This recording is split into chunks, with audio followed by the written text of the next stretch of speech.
बच्चों का स्वस्थ विकास एक उज्जवल भविष्य की नींव रखता है। लखनऊ के अपोलो मेडिक्स हॉस्पिटल ने एक महत्वपूर्ण पहल करते हुए चाइल्ड डेवलपमेंट क्लिनिक की शुरुआत की है। इस क्लिनिक का उद्देश्य बच्चों में विकासात्मक देरी और व्यावहारिक विकारों की शीघ्र पहचान, सटीक निदान और प्रभावी उपचार प्रदान करना है। इस क्लिनिक का नेतृत्व कर रही हैं डॉक्टर प्रांजलि सक्सेना, जो एक अनुभवी चाइल्ड डेवलपमेंट स्पेशलिस्ट हैं। इस क्लिनिक में बच्चों में लर्निंग डिफ़िकल्टी, ऑटिज्म, एचडीएचडी और स्पीच डिले जैसी समस्याओं की पहचान की जाएगी। साथ ही व्यावहारिक और संज्ञानात्मक विकास में सुधार के लिए विशेष थेरेपी और माता पिता की काउंसलिंग और मार्गदर्शन प्रदान किया जाएगा।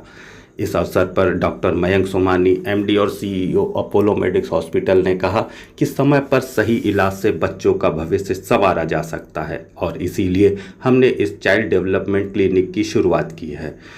तो अगर आपका बच्चा विकास में देरी या व्यावहारिक समस्याओं का सामना कर रहा है तो आज ही अपोलो मेडिक्स हॉस्पिटल से संपर्क करें, क्योंकि सही देखभाल से ही बच्चों का भविष्य उज्जवल बनता है।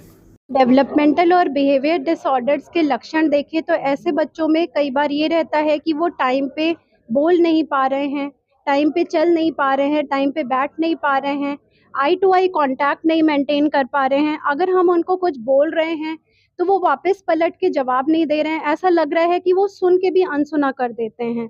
तो इस तरीके के लक्षण ये बिहेवियरल और कम्युनिकेशन डिसऑर्डर में होते हैं। स्पेशली अगर हम बोलें तो वो ऑटिज्म स्पेक्ट्रम डिसऑर्डर है। या फिर कई बार बच्चों में देखा गया है कि बहुत ज़्यादा हाइपर एक्टिविटी है। बच्चा ऐसा फ़ील हो रहा है कि उसके अंदर कोई बैटरी फिटेड है, उसको हम रोकना चाहें तो वो रुकता नहीं, कभी इधर भाग रहा है, कभी उधर भाग रहा है। तो ये सारे लक्षण अगर हम जल्दी से जल्दी इनको आइडेंटिफ़ाई करें, तो हम इनको टाइमली इंटरवीन कर पाएँगे। क्योंकि जब हमारा ब्रेन ग्रो कर रहा है, तो जो शुरू के 3 साल हैं, वो बहुत ही इम्पोर्टेंट टाइम रहता है। अगर उस टाइम पे ब्रेन का पूरा माइलिनेशन हो रहा होता है, अगर उस टाइम पे हमने इंटरवेन किया तो जो आउटकम आते हैं, जो बच्चे का क्वालिटी ऑफ लाइफ है, वो फार बेटर होगी एज़ कम्पेयर टू कि अगर हम बाद में कुछ इंटरवेन कर रहे हैं। बाकी इस क्लिनिक में हाई रिस्क न्यूबॉर्न्स देखे जाते हैं। ये न्यूबॉर्न्स वो न्यूबॉर्न्स हैं जो किसी न किसी वजह से डिफरेंट एनआईसीयूज़ में एडमिटेड रहे हैं, या तो उनको कोई बर्थ पे ऑक्सीजन रिक्वायरमेंट रही है, या वो क्राई नहीं किए हैं बर्थ पे, उनको कोई झटके आए हैं, या दिमागी बुखार जिसको हम मेनिंजाइटिस बोलते हैं या सेप्सिस बोलते हैं, या बर्थ पे बिल्कुल उनको सीवियर जॉन्डिस हुई है जिसकी वजह से खून भी बदलना पड़ा है। तो ऐसे बच्चों में ये फ़ॉलो-अप शुरू से किया जाता है। लगभग 1 महीने से अगर हम देखें तो हमें कुछ साइलेंट मार्कर्स मिलना शुरू हो जाते हैं कि कुछ न कुछ इसमें डेवलपमेंटल डेविएशन चल रहा है। तो ये डेवलपमेंटल डेविएशन आइडेंटिफ़ाई करना बहुत इम्पॉर्टेंट है, जो कि हम रूटीन पीडियाट्रिक क्लिनिक्स में एकदम से नहीं कर सकते हैं। इसके लिए हम पूरा उनका न्यूरोलॉजिकल असेसमेंट करते हैं, जिसमें देखते हैं कि उनकी टोन कैसी है, उनका बिहेवियरल कैसा है, सारी चीज़ें देखी जाती हैं और साथ में एक डेवलपमेंटल असेसमेंट करते हैं, जिसमें देखा जाता है कि बच्चा जो है वो अपनी स्किल्स टाइम पे एक्वायर कर रहा है कि नहीं कर रहा है। जैसे कि अगर एक छोटा-सा एग्ज़ाम्पल दूँ कि 2 महीने पे सोशल स्माइल आने लग जाती है। 4 महीने तक आते-आते गर्दन सँभलने लग जाती है। तो इन चीज़ों को अभी पेरेंट्स बहुत नहीं एकदम से अवेयर हो पाते हैं जब तक हम उन्हें प्रॉपर बताएँ नहीं जाके।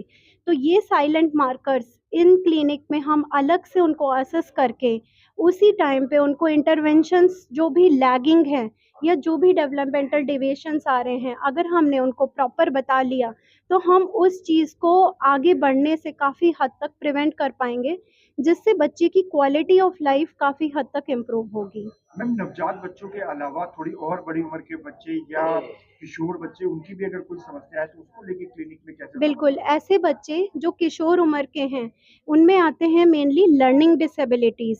लर्निंग डिसेबिलिटी आप सबने सुना होगा कि किसी-किसी को कैलकुलेशन में प्रॉब्लम है, डिसकैलकुलिया, या किसी-किसी को राइटिंग में प्रॉब्लम है, किसी-किसी को अल्फ़ाबेट्स जो है वो पी का डी बना देते हैं या उल्टे समझ में आ रहे हैं, या कोई-कोई समझ तो रहा है लेकिन चीज़ों को ग्रास्प नहीं कर पा रहा, उसकी मेमोरी उतनी स्ट्रॉन्ग नहीं हो पा रही है।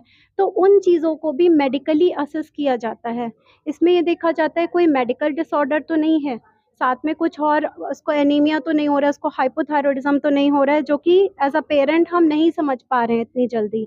ना कि डायरेक्ट बस उस बच्चे को एकदम से स्कोल्ड करते रहना या डांटते रहना या उस पर प्रेशर बनाते रहना, साथ में उसको कोई मेडिकल इलनेस है या कोई बिहेवियरल प्रॉब्लम हो रही है उसको या कोई डेवलपमेंटल इशू हो रहा है, इस चीज़ को पहले हम पॉइंट आउट करें, उसको ट्रीट करें अकॉर्डिंगली। तो लर्निंग डिसेबिलिटी हो गई, एडोलेसेंट बिहेवियर रिलेटेड इश्यूज हो गए जैसे कि इम्पल्सिविटी, कंडक्ट डिसऑर्डर, और एकदम से रुकना नहीं, कुछ और इश्यूज आना, एडोलेसेंट इश्यूज आना, तो ये सारे इश्यूज भी इस क्लिनिक में डील किए जाते हैं।